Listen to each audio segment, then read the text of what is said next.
Ladies and gentlemen, from Omaha, Nebraska, Alexander Payne.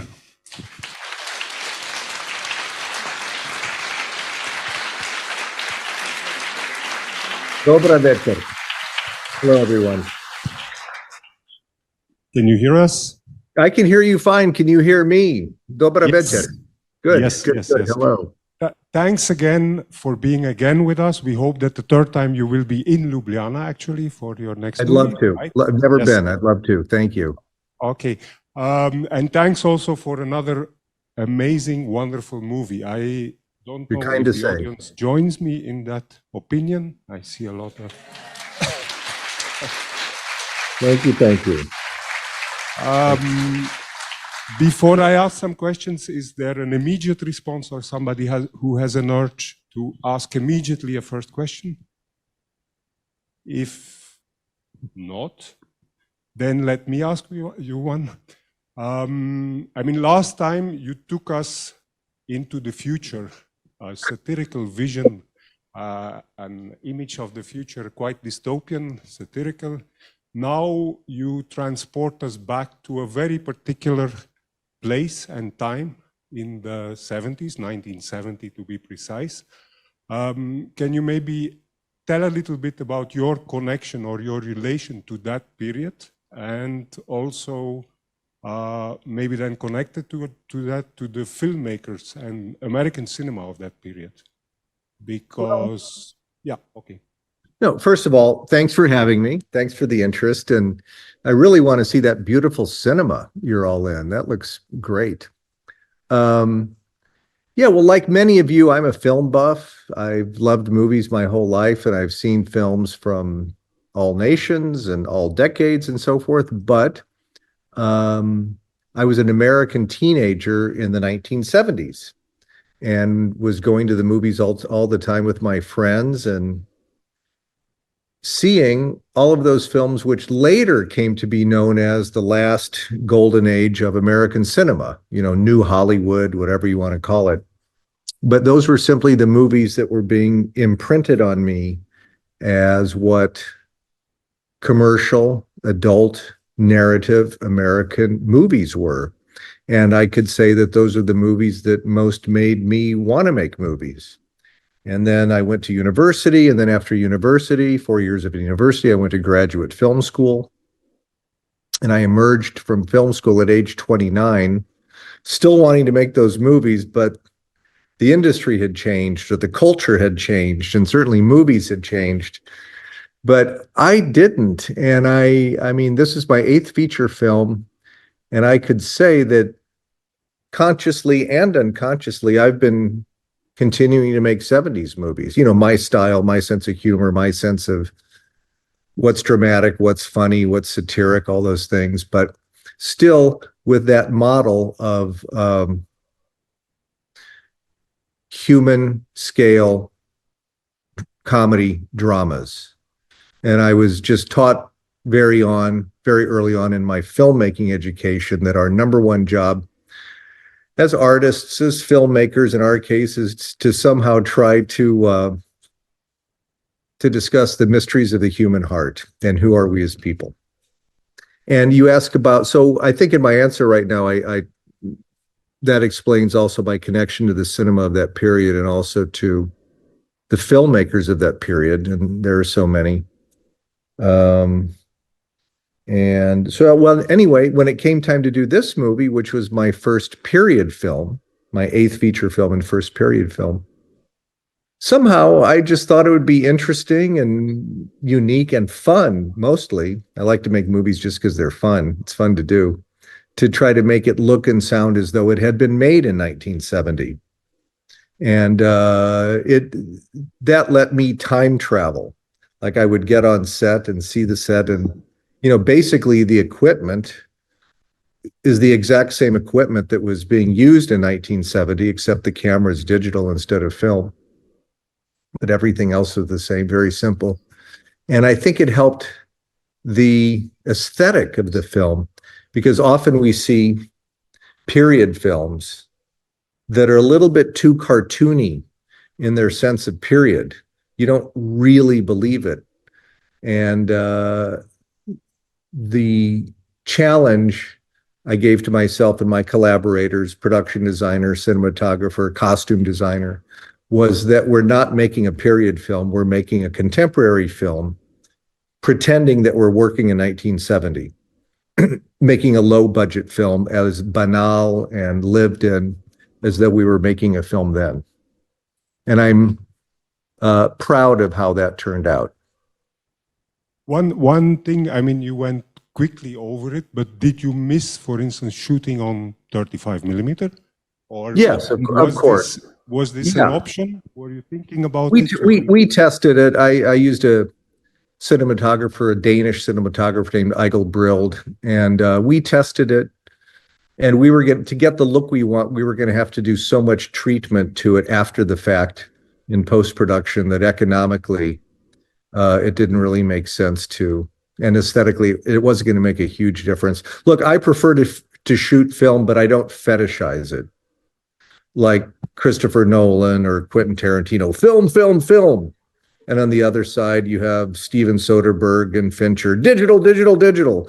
I prefer film, sure, because that's what I grew up in and I'm a film guy, but also I don't care. You know, my job doesn't change.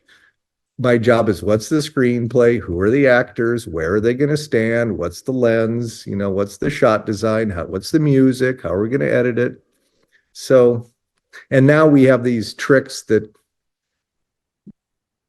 can successfully make it look like film if we want to, and that's nice. But I really do hope to shoot film, yes, because it's fun. Yeah. In the beginning, as we hear in the movie, there is the word. I mean, you have this beautiful opening also with the choir, and the choir leader stressing the biblical quote, but at the same time also giving a hint at the reading of the film. At least that's how I understand it, that the text is really the thing that is driving it. And so I wanted to ask if you can tell us about the script and the making. Is it just putting one word after another, or how did it come together? Was it written? What came first? You know, the characters, the setting, the place. How did all the pieces come together? Yeah, I stole the concept of the film from a 1935 Marcel Pagnol film called Berlus. And I had seen that at a film festival about 12 years ago. And don't tell Marcel Pagnol this, but I wasn't crazy about the movie, but I thought it was a good idea for a movie. And it was somewhat based on his own experience as a youth at a boarding school in Marseille. I don't even remember the story of the film, but I remembered the premise. And I thought, that's a good premise for a movie. And I'd like to see maybe another version of a movie with that premise. But I didn't do anything with that idea for years. I was going to have to go visit some of those schools and talk to teachers and get the little details because I'm not from that world. Then about 5 years ago, I received the screenplay for a television pilot. Would I consider directing it? And it took place in a boarding school in the East Coast, like this movie. And I had an idea. Oh, why don't I call up that writer? Because it was really well written. I said, why don't I call up that writer and see if he would be interested in working with me on this idea and getting it up and running. And I can be big directors have many things going on, not just what they're writing one at a time. So anyway, the guy was really great. Turns out he liked my movies and he agreed to do it. And then over the course of many, many months, we decided on the characters and what the story would be. And then he wrote it, and he would write portions of it and show that to me, and I would rewrite it or give him notes. And anyway, it was my first successful experience, let's say, directing a writer. And the fact that I'm a writer too, made it a process full of trust. And by the end of it, we wound up with a screenplay which is personal to us both. A little bit more autobiographical from him, but with my sense of what a movie is, my very personal sense of what a movie is. But you were also already having concrete actors in mind writing the Only script? Paul. Only Paul. I want to do everything with Paul. From now on, only Paul movies. He's just so good. He's just so good. I just love looking at him. Why did it take so long? Shut up. Okay. Any questions? There's a question in the back.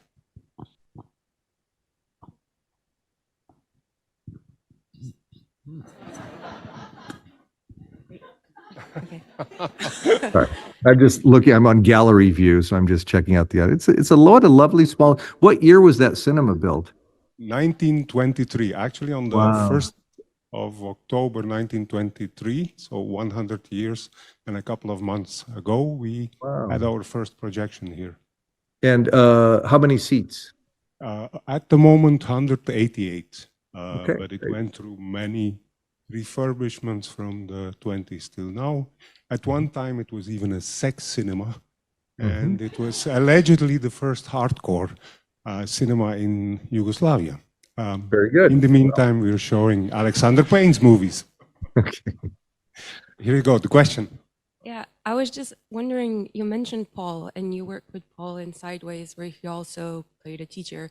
And when I was younger, I remember one of your movies, Election, that also focused on a teacher, Matthew Broderick. So I'm just wondering, you said 8 movies, 3 of them kind of in the lead role, they feature a teacher. I get the Paul reference, I mean, playing the teacher again because you like working with him, but I'm just wondering why so often you have a teacher in the main role, and like if you had a teacher growing up that kind of influenced that. Yeah. Okay. This is the last teacher movie.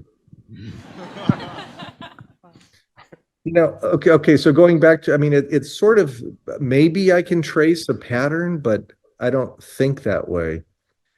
I didn't even want to make a high school movie 25 years ago when they sent me the book Election, and I didn't read it for 6 months.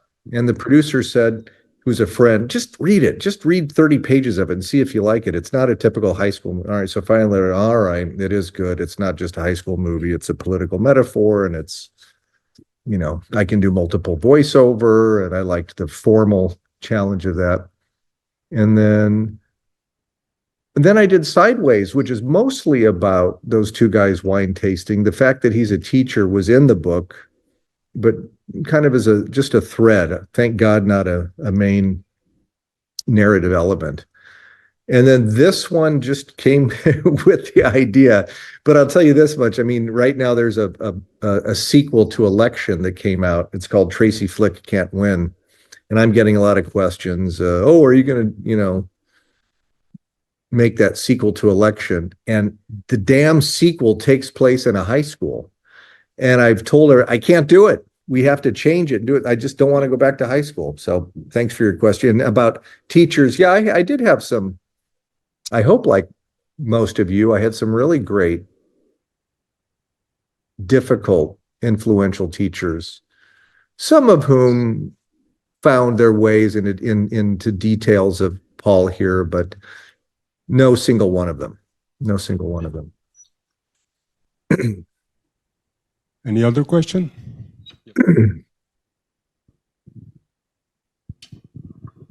What about the interest in ancient history? There's a lot of, we hear a lot about it in your film. So where did you get that interest? The screenwriter, David Hemmingson, the screenwriter, thought of it. Yes, I do like antiquity.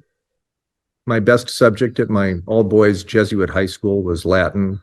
I excelled in Roman history at college.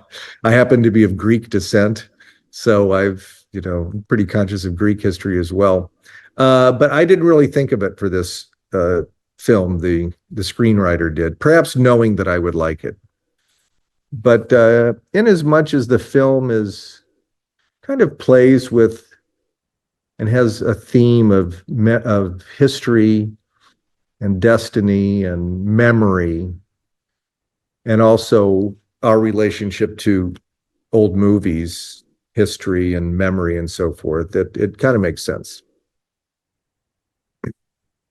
Maybe connected to that, but very, very loosely, let's say. When we spoke of downsizing, one of the things that was very important was also that it was very timely, in the sense that it addressed issues that are really burning, literally. What would you say about the timeliness of the holdovers? I mean, I feel something very strongly, but I would like you to hear what you think about this. Look, I just make them. I can't say the impact, or I'm certainly not going to explain too much about theme, or, that's not my job. But I can say that any artist working at any time has blowing through him or her the winds of culture, the winds of history, the winds of contemporary society, largely unconsciously. But if, as artists, kind of our number one job is to be open when we work, then those winds are going to blow things, I'm struggling with the metaphor, blow things onto the canvas. I don't ever really start with an idea or a theme, or I want to show this, or I'm going to tell that. I just tell the story, but I trust that themes will enter into it, as they have to in any responsibly told story. Yeah, but then maybe connected to that also, then to some completely different field, namely the casting. How do you convey elements of period and 70s to a teenager of today? And, where did you get Dominic? And how do you make that believable? Because one of the amazing things, besides the great dialogue you always have in your movies, is also the amazing acting.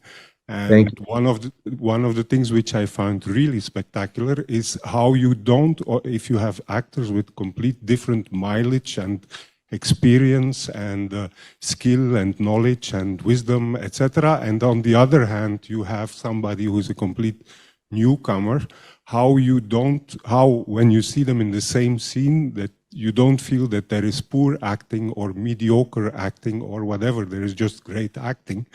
How do you achieve that? Casting. You have to spend. Sorry, testing. Casting. Uh-huh. There's an old cliche. I'm sure all of you know it, but it's so true.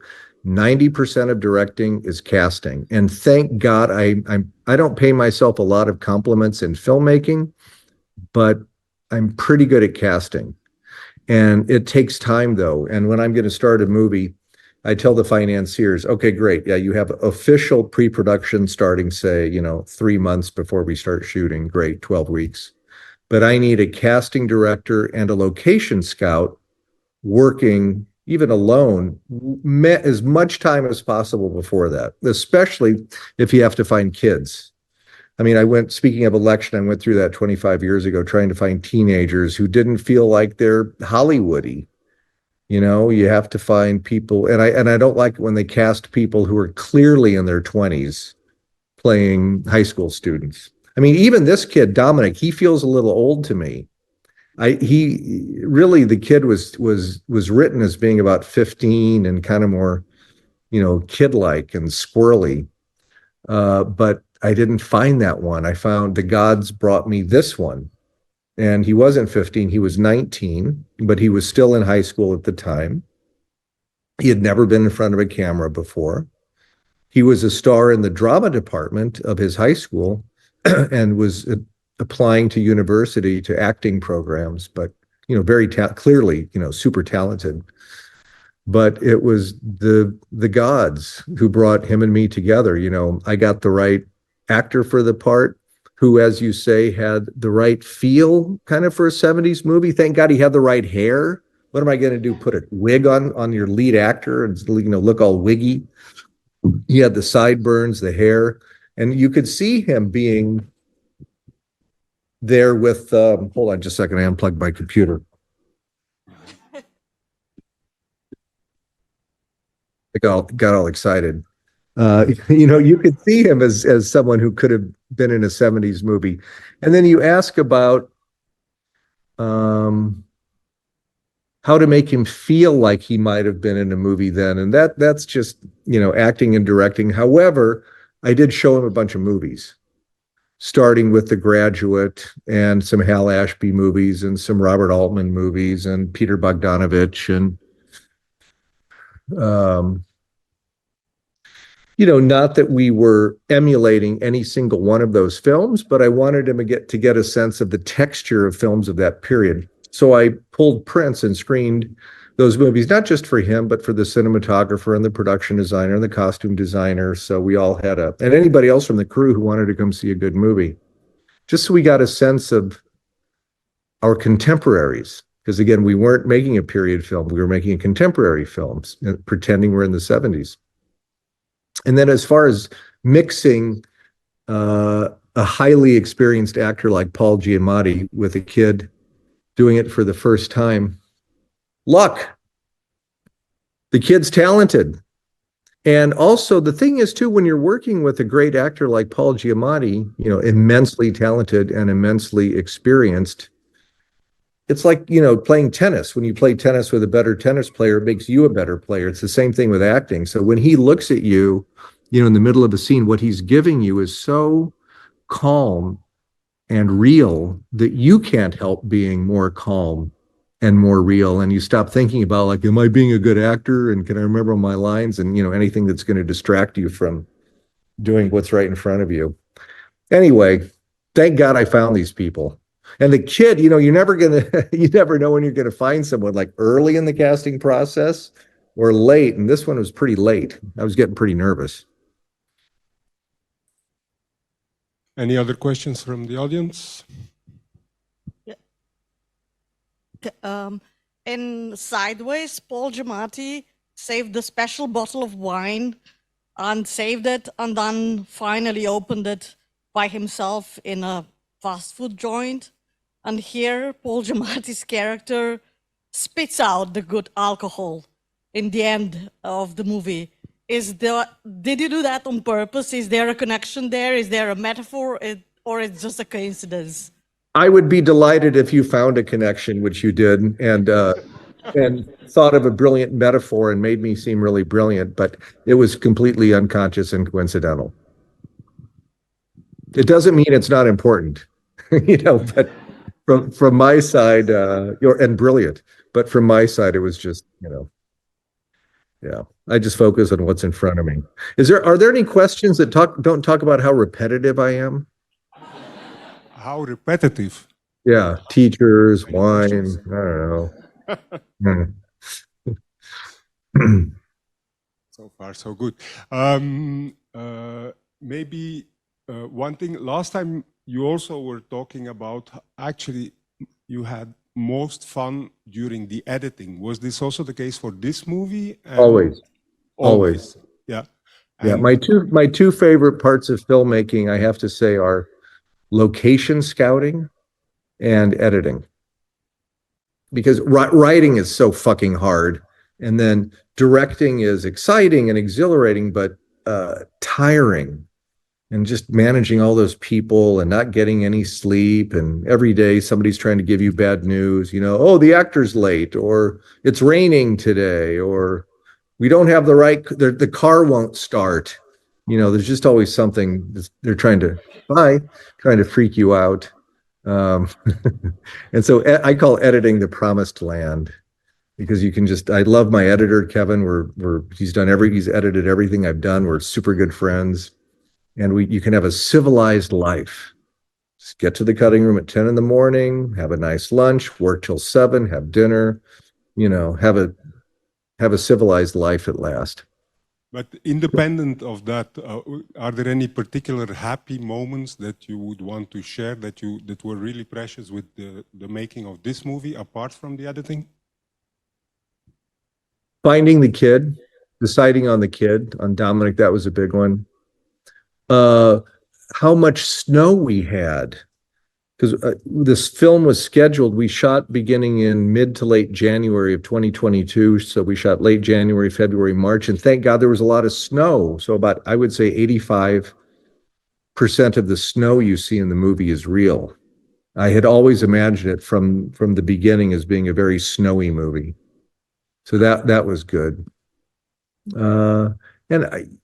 This is a boring answer, but it's true. There was there were no major crises. It's so nice when you make a film and everything just more or less, not that you don't have challenges and you don't have to scramble, but when just things sort of nicely fall into place and you're working with really organized people. Like kind of the more organized you are, then the more flexible you can be when, oh God, I know we were going to shoot this tomorrow, but it's snowing. Can we instead like move everything and go over there and get those scenes in the snow? Just that sort of thing. So I'm just happy to report it was a very good experience. Thank you. I imagine that this type of flexibility is also not the type which you would have on a film like Downsizing. It's really on for many reasons, it's good to work in lower budgets. For many reasons. Talking of that also, how much, I mean, you are one of the, let's say, lucky ones. You have to fight for it, but but you are one of the lucky ones who really have total control or control over what you bring out, and you have final cut, etc. To what extent, if you have, let's say, a film which didn't perform the way it was supposed to perform, to what extent does the pressure increase? How difficult is it to deal with this? And sorry. Well, specifically in my case, the fact that I had a big budget movie that tanked, that was a disaster. Fortunately, I had 6 good movies before then, which had made their money. And so let's say I had enough money in the bank already that my career could weather one storm. And yeah. But it didn't interfere with my final cut rights. By the way, when you have final cut rights, it never comes free. There's always language in your contract. Alexander Payne has complete control of the cut. But if the movie goes over budget, but if the movie comes in and it's too long, so there's always a but. But you didn't feel also, but you didn't feel it as any pressure or anything. The fact that you had this downsizing experience. Yeah, what are you going to do? Cry about it for the rest of your life? It's like, okay, it didn't work. Next. Okay. Next. Another question? Another question? No? Maybe then just 2 follow-up questions.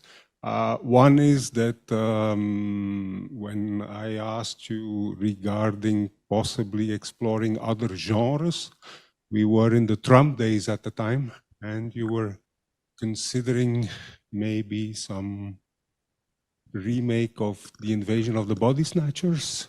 Since, oh yeah, that's too obvious. Won't happen. Won't happen. Are you still? Although that's a good movie, man. They remade that. That's been every 20 years somebody comes out with a version of Invasion of the Body Snatchers. So there's something to that metaphor. The genre I want to do now is a Western. I've really, I love not all Westerns, but good Westerns. Like for me, there's nothing better than a great Western or a great samurai movie. You wouldn't necessarily know that from looking at these little comedies I make. But David Hemmingson, who wrote this movie with me and for me, I finally found a screenwriting partner who shares my interest in doing a Western. So we're conceiving a Western. Wonderful. We're looking forward to that. Yeah, thanks. Wow. Any other questions? Any other things that you want to say to us? No, just thank you so much for the interest. And I genuinely wish I were there with you tonight, I genuinely hope you will present your Western here. Yeah, and will I see you in Bologna this year? Oh, great. Yeah. Okay, very good. The whole time. Great. I was there.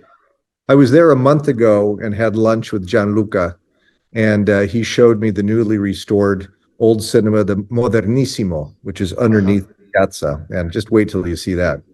Will you have a program also, a special program? I don't think so. I'm just going to go as a private citizen.